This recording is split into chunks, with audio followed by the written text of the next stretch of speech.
todos, sejam muito bem-vindos, dando continuidade ao nosso curso.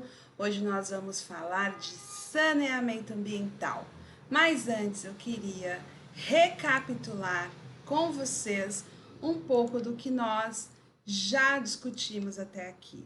Bom, vimos lá no vídeo sobre a especulação imobiliária que a questão da terra é um grande nó a ser resolvido para que a população brasileira possa realmente ter direito à cidade.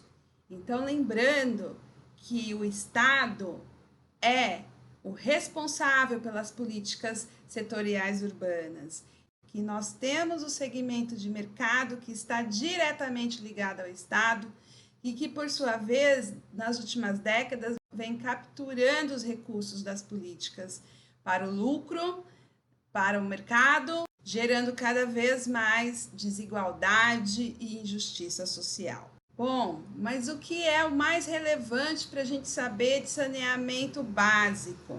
A primeira coisa, nós precisamos compreender que existe uma diferença entre saneamento básico e saneamento ambiental. O saneamento básico trata dos principais componentes, o abastecimento de água, acesso à rede coletora, tratamento de esgoto e acesso e destinação dos resíduos sólidos e drenagem de águas pluviais. Já o saneamento ambiental tem uma visão um pouco mais ampliada da questão do saneamento. Então, o conceito de saneamento ambiental vai incluir a preservação ambiental, a questão da saúde, buscando tratar também as condições favoráveis para a não proliferação de doenças. Sabemos que é muito importante a qualidade do ar, da água, os impactos ambientais, e ela traz também o componente da educação ambiental, que é um componente muito trabalhado por nós, técnicos sociais, nos nossos projetos de trabalho social. Bom, e qual é o percurso dessa política? Como é que a gente chegou no momento atual que nós estamos? Vou aqui, de forma resumida, dizer alguns momentos principais da formulação dessa política para a gente ter um pouco dessa compreensão do momento do estado atual que nós nos encontramos. Essa política ela vai começar lá na década de 40, voltada muito para a questão da saúde pública. Se vocês lembrarem, quando a gente falou de habitação, a gente falou da década de 20, das ações sanitaristas, da preocupação do governo federal com a questão sanitária. E daí vem a questão da saúde pública e recursos externos começam a ser trazidos para essa política a partir da década de 40. Na década de 50, vai ser criada a SUDENE, que é a Superintendência para o Desenvolvimento do Nordeste, que vai ampliar de forma significativa esse acesso a recursos do Banco Interamericano, acesso a recursos voltados para a política de saneamento. Sendo criado o Sistema Financeiro de Saneamento em 68, se a gente for comparar com a política de habitação, junto com o BNH, o Sistema Nacional de Habitação, o Sistema Nacional de Saneamento Ambiental, que também passou a usar os recursos do FGTS para financiar as obras. Na década de 70, o BID, o Banco Interamericano, passou a condicionar o empréstimo, os recursos, à transferência da concessão dos serviços para as empresas estaduais, como uma forma de pressionar a privatização da prestação desses serviços. De 70 a 86, nós tivemos então o Plano Nacional de Saneamento, o PLANASA, que continuou usando os recursos do FGTS para as ações de saneamento. E em 1995, a gente vai ter um ponto no qual foi criado o Plano Nacional de Saúde e Ambiente no Desenvolvimento Urbano Sustentável, que pensava a política de saneamento básico do ponto de vista da universalidade, do acesso universal de toda a população, ao mesmo tempo que foi divulgada pelo governo federal a Política Nacional de Saneamento, que não se conectava com os fundamentos, com os valores do Plano Nacional de Ambiente e Desenvolvimento Humano Sustentável. Porque a política federal, nesse momento, ela já buscava a flexibilização para a privatização da prestação desse serviço, que já era uma pressão que estava sendo feita sob o governo há algum tempo.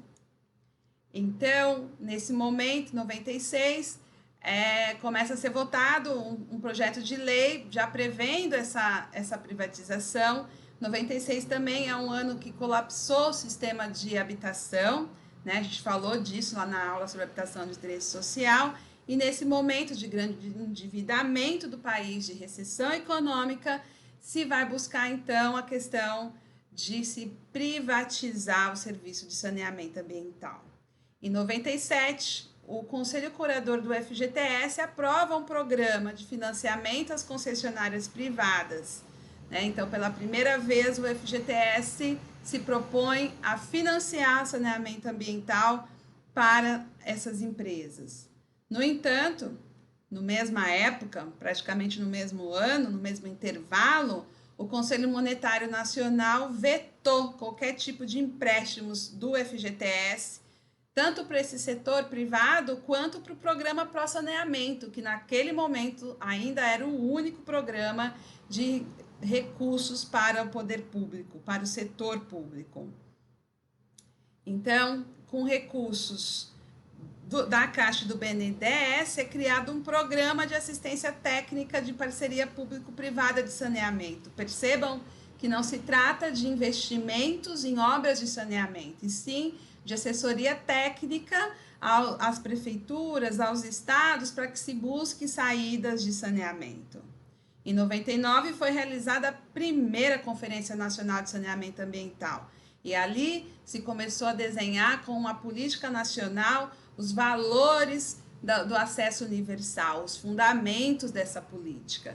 E de 2003 a 2005, uma grande mobilização em torno do tema da política de saneamento ambiental, e num momento em que se tinha na Câmara um PL procurando flexibilizar e permitir a privatização de forma mais facilitada, o Estatuto da Cidade tinha sido aprovado, falando do direito à cidade, as PPPs foram liberadas. As PPPs são parcerias públicos-privadas, onde cada um entra com uma parte de recursos e aí os lucros, a gente já sabe, vai ficar aí para o mercado.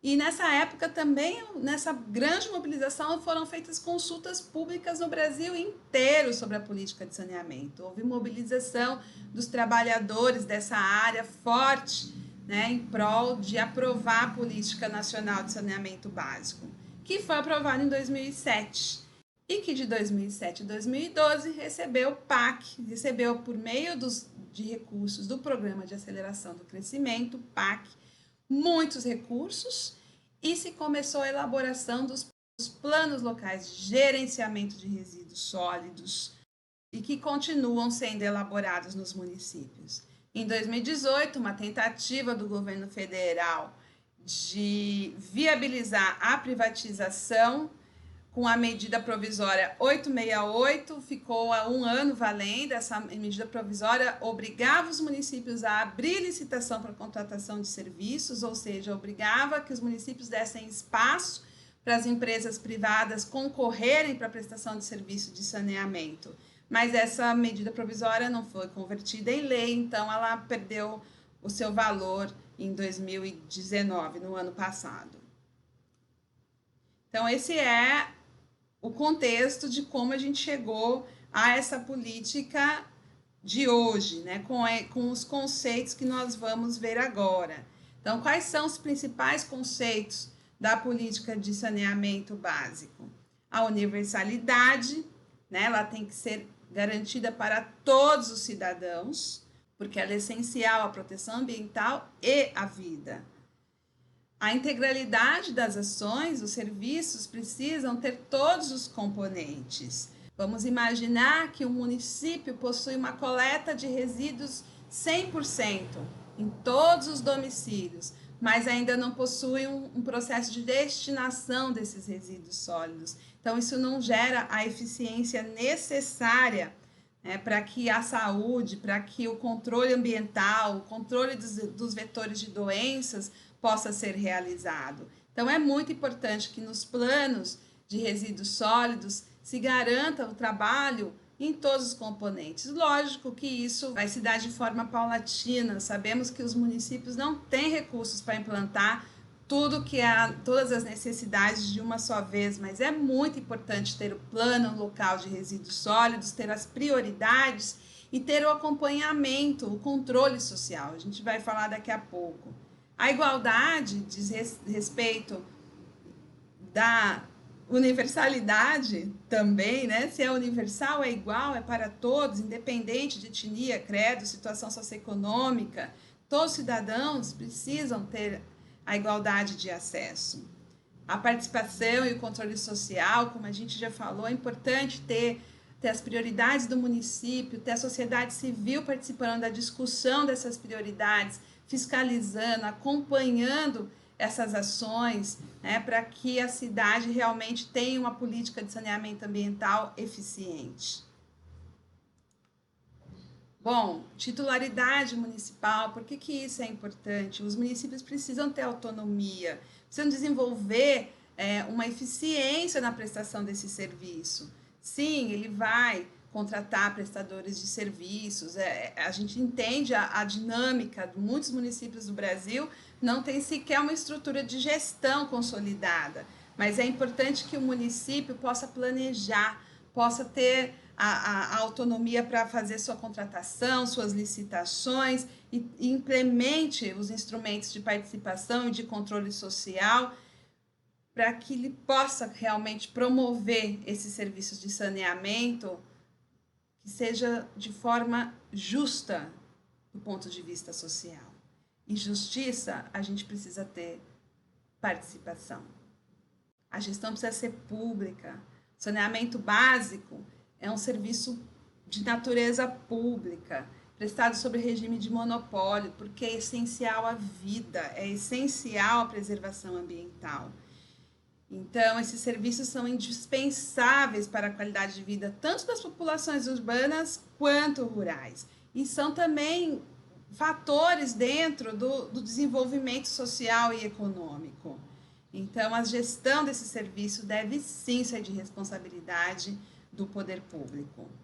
Então, para a gente ter uma compreensão um pouco desse conceito de saneamento básico, trouxe aqui uma fala do professor Luiz Moraes e da Patrícia Borja, que a política de saneamento deve ser uma meta social, diante da sua essencialidade, a vida humana e a proteção ambiental.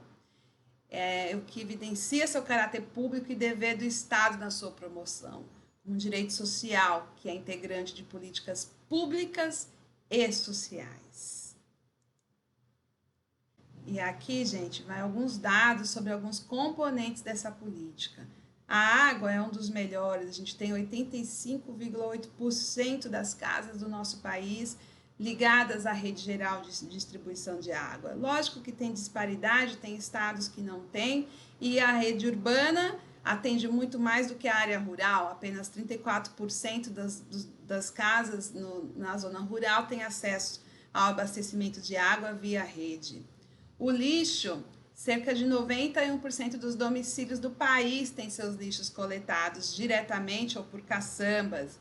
Né? O pior estado com esse indicador é o Maranhão, com pouco menos de 70% de acesso à coleta. E o esgotamento sanitário é nosso maior problema. Apenas 66% das casas têm acesso à rede. E tem muitas discrepâncias regionais, tem estado que chega a 22% só de casas ligadas à rede, né? Então, cerca de 74% dos domicílios urbanos têm esgoto coletado, mas essa proporção é cerca de 7% nas áreas rurais, né? Que recorrem especialmente às fossas. No entanto, aí de tudo que é coletado, apenas uma parte vai ser tratada. O Sistema Nacional de Informação de Saneamento, esse dado é de 2017, ele dizia que apenas 73% do esgoto coletado é tratado, mas se for considerado todo o esgoto gerado, não só o coletado, esse número vai cair para 46% de tratamento. Então, o tratamento de esgoto um dos maiores gargalos da nossa política de saneamento básico. E isso, obviamente, está ligado diretamente à saúde. Como a gente pode ver aqui, o SUS de 2009 a 2018 informou que houve 3 milhões de internações por doenças relacionadas à insuficiência de saneamento básico. E aí outra questão, a desigualdade social no serviço de saneamento ambiental, ela é maior do que outros serviços. Mesmo as ocupações mais precárias vão conseguir ter um serviço de energia, ou abastecimento de água, ou algum tipo de coleta de lixo, mas a coleta de esgoto, ela depende de obras e de tratamentos, então ela é realmente um grande gargalo, né, da política no Brasil. É importante a gente ter um contexto mais geral e, infelizmente, vai repetindo aquela tônica de todas as outras políticas, que as populações mais carentes são as mais afetadas pela falta de acesso, pela não universalidade. Bom, sobre saneamento ambiental, esses eram os dados que eu queria passar para vocês. Eu sei que nós, que somos trabalhadores da área social, trabalhamos fortemente a questão da educação ambiental nos nossos projetos de trabalho social, mas é importante também atuarmos levando informações e orientando as comunidades a se mobilizarem em torno do acesso a essa política, porque ela também está ligada à questão da saúde, porque ela também está ligada à questão de justiça social. Fica aqui o meu muito obrigado, fica as nossas redes para que vocês possam nos seguir. Se você gostou, dá um joinha aqui embaixo. Se você quiser o PDF dessa apresentação, manda um e-mail para a gente que nós enviaremos para você. E mais uma vez, muito obrigada pela sua atenção e fica de olho que está vindo próxima aula sobre mobilidade urbana. Até mais!